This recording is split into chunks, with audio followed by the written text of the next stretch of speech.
Como estabelecer uma comunicação mais empática com os nossos filhos quando eles estão desobedientes? Nesse vídeo eu vou falar sobre 5 barreiras na comunicação, mas também sobre 5 formas de melhorar nossa comunicação com eles.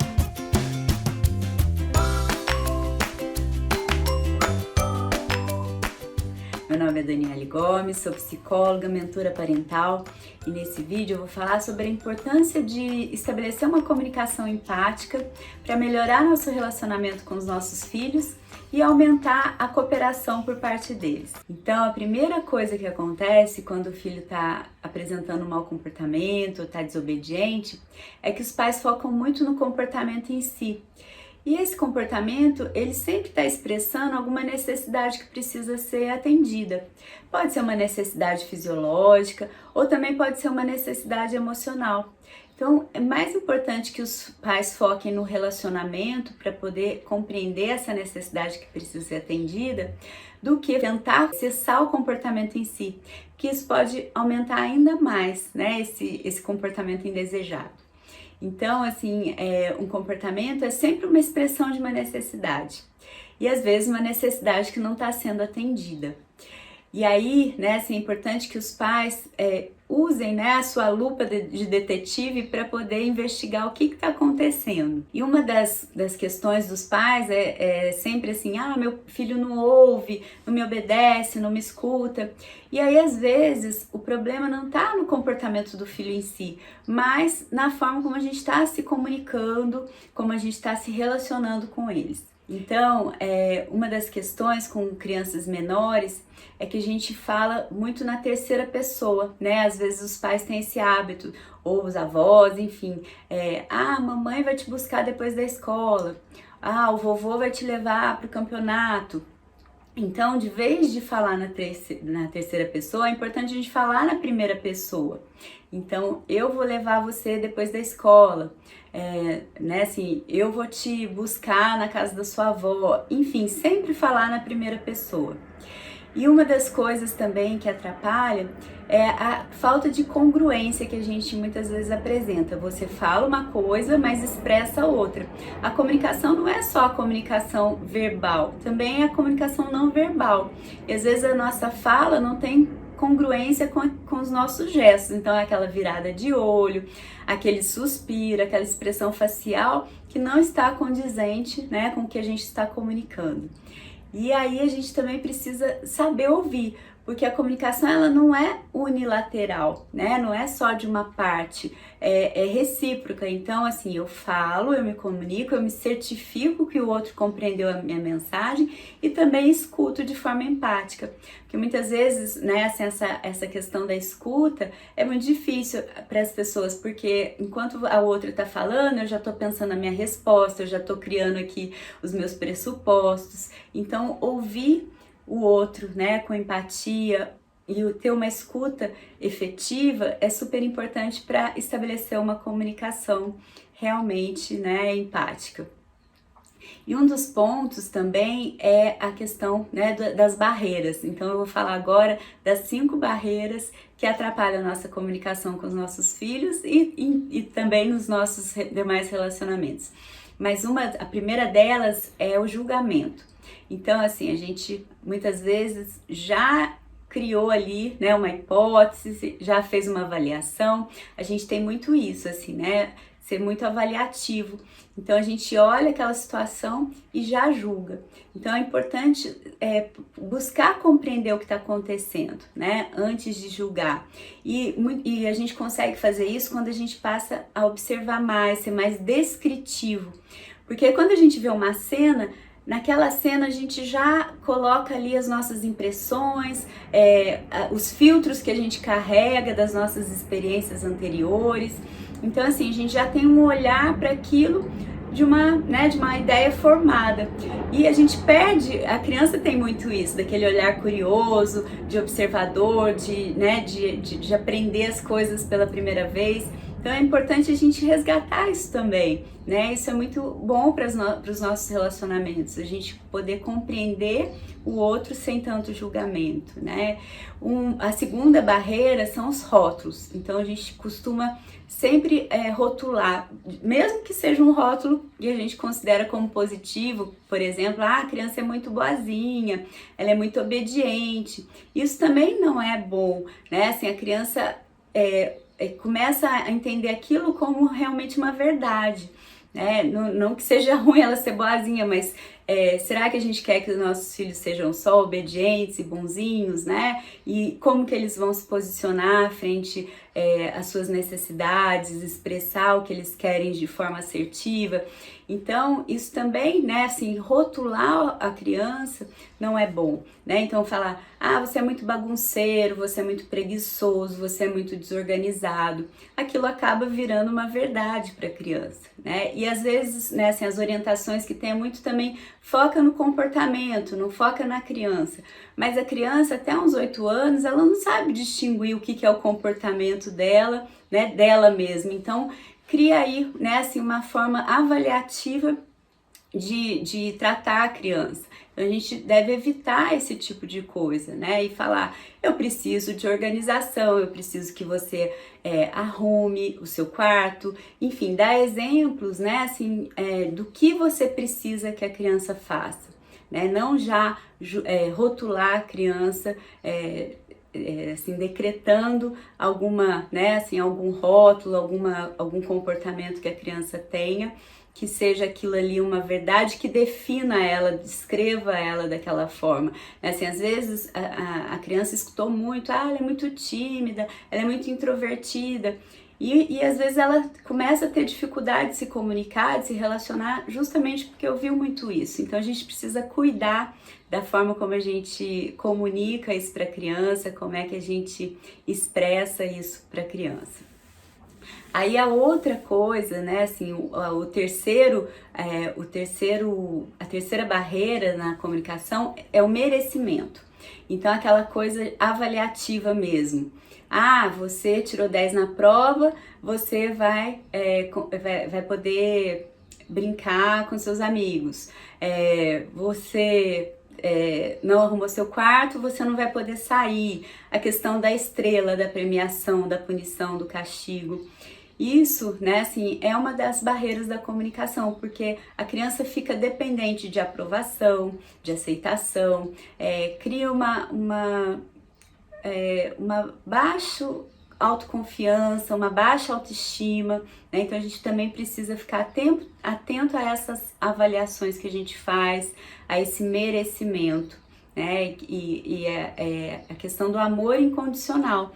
A gente ama a criança independente do que ela faz, né? Mas por ser quem ela é. Aí nós temos a quarta barreira, que são as ordens, né? Então, assim, vai agora arrumar seu quarto, vai já pro banho. A gente sabe que as ordens, né, assim, o comando, ele gera uma certa resistência no cérebro. Então, assim, quando a gente escuta, né, eu faço até às vezes um exercício com os pais que é falar não, não, várias vezes, né? O Daniel Siegel, numa das palestras dele, ele faz isso, que é o autor do livro O Cérebro da Criança e alguns outros, né? E ele fala isso, quando a gente fala não, o nosso cérebro passa um comando de resista, né? Assim, e se a gente for perceber nossas sensações corporais, a gente realmente se fecha, né? A gente fica mais rígido e traz um certo desconforto. Quando a gente fala de forma positiva, quando a gente faz perguntas, a criança vai justamente buscar uma resposta, vai ficar muito mais receptiva ao que a gente está falando, né? Então, de vez de você falar, vá já para o banho, o que você precisa fazer agora antes de dormir? Né? Assim, o que você precisa fazer para o seu quarto ficar organizado? Então, isso também, assim, são formas de falar que a gente pode treinar, porque muitas vezes a gente se habituou a falar de uma forma que não está funcionando, então a gente pode reaprender, né? Estando atento e consciente na nossa forma de comunicar para se tornar mais empática. E a quinta barreira são as ameaças. Ah, se você não comer tudo, você não vai brincar com seus amigos, né? Então esse tipo de comunicação também causa aí uma barreira, né, no nosso relacionamento e na nossa forma empática de se comunicar com eles. Agora eu vou falar sobre as 5 formas de aumentar essa comunicação, né, assertiva, mais consciente, mais empática com os nossos filhos. Então a primeira coisa é a conexão. Não adianta, né, você tá lá na cozinha lavando louça, o seu filho tá na sala e você tá falando com ele, porque você não vai se conectar, né? Então a gente se conecta com o outro, com o olhar, com a presença, com a atenção plena, com a empatia, com o amor, né? Então assim, ter ali aquele olhar para a criança, se comunicar, estar atento às expressões, né, verbais e não verbais. Então, a conexão é um dos pontos para melhorar essa comunicação empática. O segundo ponto para melhorar essa comunicação empática é a observação. Uma observação sem julgamento, uma observação realmente de curiosidade, né? Então, eu observo e descrevo aquela situação. Quando você descreve, você só retrata o que aconteceu. Você não coloca ali julgamento, é uma forma clara, direta de fazer isso. Ah, eu vi que você deixou o seu prato em cima da mesa, depois que você lanchou. Você só descreve a cena, né? E a criança já vai entender que ela precisa guardar o prato, levar para a cozinha, enfim, arrumar os brinquedos. Ah, eu vi que você deixou os brinquedos espalhados na sala. Então essa descrição, né, da cena em si, você não fez julgamento, que aí você é muito bagunceiro, deixa tudo espalhado, né? Você descreveu a situação. Então a sua observação e a descrição é uma das formas da gente se comunicar de forma mais empática com os nossos filhos. Depois tem a compreensão das emoções. Quais as emoções que estão presentes ali, né? O que a criança está apresentando? E ajudar ela também a descrever isso. E às vezes a gente pode falar, eu vi que você ficou bem chateado. A gente observa, vê como a criança está, né, expressando, e às vezes não às vezes ela tem uma outra palavra para definir a emoção dela, e tudo bem, ela vai falar, eu fiquei triste, né, eu fiquei frustrado, enfim, vai depender do vocabulário da criança, né, e a gente pode ir ensinando, sim, quando a gente mesmo fala e descreve como a gente está sentindo, né, eu me senti muito frustrada porque você deixou o seu prato, né, em cima da mesa de jantar, eu me senti triste porque a casa ficou desarrumada. Enfim, você também assumir a responsabilidade de comunicar suas emoções ajuda a criança a perceber a dela. Então, você pode comunicar, né, a emoção que você está percebendo e se certificar se é aquilo mesmo. E aí, o quarto, depois de identificar as emoções, é compreender a necessidade que está por trás dessas emoções. Então, por exemplo, nesse exemplo que eu dei, né? Eu vi que você deixou seu prato depois que você lanchou em cima da mesa da sala. E eu me senti irritada, porque eu preciso de cooperação. A minha necessidade é cooperação, colaboração, ou então de organização. Então eu falo da minha emoção, né, e falo também da minha necessidade. E aí, por último, né, a quinta forma, né, de melhorar essa comunicação é fazer o pedido. Então eu peço, né, continuando a mesma frase. Eu vi que você deixou o seu prato em cima da mesa de jantar depois que você lanchou e eu me senti irritada porque eu preciso de cooperação. Você pode levar agora para a pia? Né? Então você faz o pedido. E aí você não está julgando, né? Você não está dando ordens. E essa comunicação, ela funciona melhor, né? Uma comunicação não violenta, uma comunicação assertiva. Porque a gente pode, né, falar de forma agressiva e também falar de forma inassertiva, de forma mais passiva. E nenhuma das duas, né, atende a necessidade de todos, né? Ou a agressiva vai atender só a necessidade de quem está comunicando, e a passiva não, né, assim, de quem está recebendo. Ela sempre vai não atender às suas próprias necessidades, ela vai priorizar a necessidade do outro. E vai ficar, né, mais submissa, não vai expressar o que ela pensa, o que ela sente, enfim.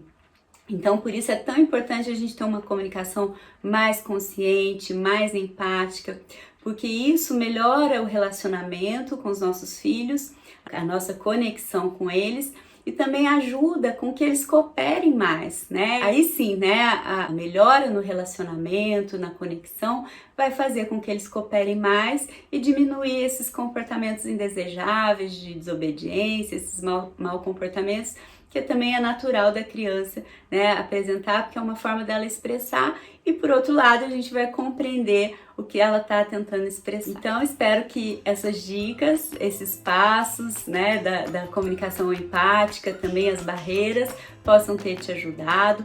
Se você ainda não se inscreveu no canal, peço que você se inscreva para que você receba as notificações. Se esse vídeo fez sentido para você, envie para um amigo, para um pai, para uma mãe que precisa ouvir também sobre esse tema, tá bom? E até o próximo vídeo. Um beijo!